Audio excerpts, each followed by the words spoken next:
Halo semuanya, ketemu lagi di pembelajaran Sejarah Indonesia kelas 11, masih pada bab yang sama yaitu mengenai pendudukan Jepang di Indonesia. Kali ini kita akan membahas subbab terakhir pada bab ini, yaitu mengenai akhir pendudukan Jepang di Indonesia. Teman-teman, kita tahu bahwa Jepang itu sedang terlibat pada Perang Asia Timur Raya dengan sekutu. Nah, sebaik apapun rencana Jepang dan sekuat apapun militer mereka untuk mendukung pembentukan Imperium Asia Raya, ternyata Jepang harus mengalami kegagalan.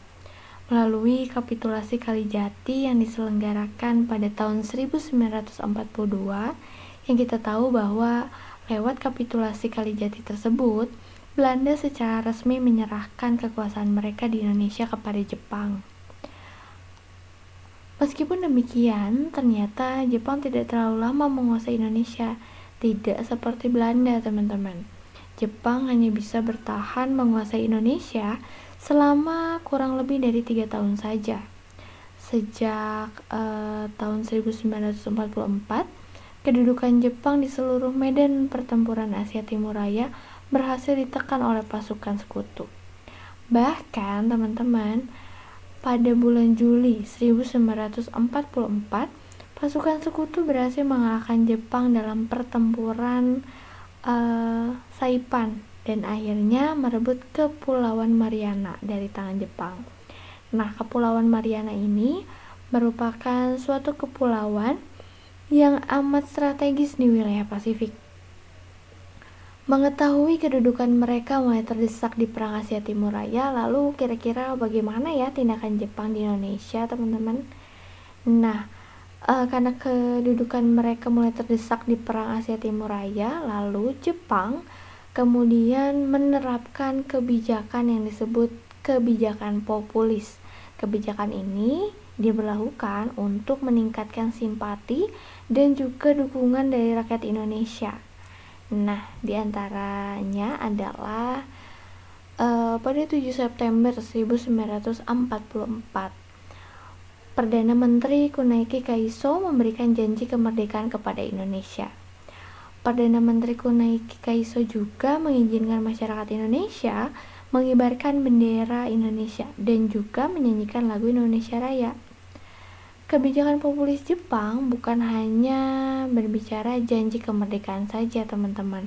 Pada 1 Maret 1945, Letnan Jenderal Kumaichi Harada mengumumkan dibentuknya Badan Penyelidik Usaha-Usaha Persiapan Kemerdekaan atau disebut dengan BPUPKI. Lalu kemudian nantinya pada 7 Agustus 1945, Jenderal Terauchi menyetujui pembentukan Panitia Persiapan Kemerdekaan Indonesia. Nanti kita lihat timelinenya di 7 Agustus. Nah, Jepang semakin dekat dengan kekalahan ketika pada tanggal 26 Juli 1945, negara-negara sekutu mengeluarkan deklarasi Potsdam yang memberikan kesempatan kepada Jepang untuk mengakhiri perang dengan menyerah tanpa syarat. Tapi Jepang mengabaikan deklarasi tersebut, sehingga Amerika Serikat pun akhirnya menjatuhkan bom di kota Hiroshima pada tanggal 6 Agustus tahun 1945. Setelah dijatuhkannya bom atom, kemudian tadi pada tanggal 7 Agustus 1945, Jenderal Terauchi menyetujui pembentukan Panitia Persiapan Kemerdekaan Indonesia. Nah, selain Amerika Serikat membom atom kota Hiroshima, Amerika Serikat pada tanggal 9 Agustus 1945 juga membom atom kota Nagasaki. Setelah kedua kota di Jepang ini dibom atom oleh Amerika Serikat, Dewan Penasehat Militer Jepang mengusahakan penyerahan kepada Amerika hingga akhirnya pada 14 Agustus 1945 Kaisar Hirohito menyatakan menyerah dan menyerukan penghentian perang. Dengan demikian, pada 15 Agustus 1945, Jepang mengumumkan pernyataan menyerah dalam Perang Asia Timur Raya. Menyerahnya Jepang pada Perang Asia Timur Raya ini juga sebagai penanda berakhirnya Perang Dunia Kedua, teman-teman.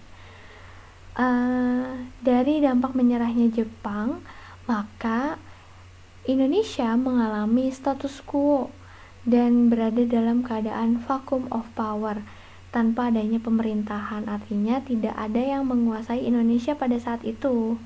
Dengan demikian, kondisi ini bermuara pada menguatnya gerakan kebangsaan untuk memproklamirkan kemerdekaan Indonesia. Wah, semakin dekat ya teman-teman bangsa Indonesia pada proklamasi kemerdekaan. Nah, bagaimana bangsa Indonesia memproklamirkan kemerdekaannya, kita akan bahas pada bab selanjutnya. Nah, itulah bagaimana pendudukan Jepang di Indonesia. Kita sudah membahas dari awal apa yang menyebabkan Jepang datang ke Indonesia, kemudian bagaimana kebijakan-kebijakan yang diberlakukan Jepang di Indonesia, kemudian kebijakan-kebijakan tersebut memicu adanya perlawanan dari rakyat Indonesia dengan berbagai cara. Nah, diakhiri dengan kita melihat bagaimana peristiwa yang akhirnya mengakhiri kekuasaan Jepang di Indonesia. Nah, itulah materi mengenai pendudukan Jepang di Indonesia yang sudah kita pelajari, teman-teman. Nah, untuk mengetahui seberapa paham kalian memahami materi pendudukan Jepang ini, silahkan kalian kerjakan tugas dengan mengerjakan evaluasi bab 4 pada buku cetak di halaman 88 sampai halaman 89.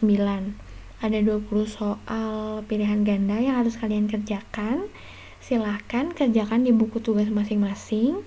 Boleh menuliskan jawabannya saja, tapi jangan abjadnya saja ya teman-teman, tapi juga dengan kalimatnya. Misalnya nomor 1 jawabannya A itu apa gitu ya.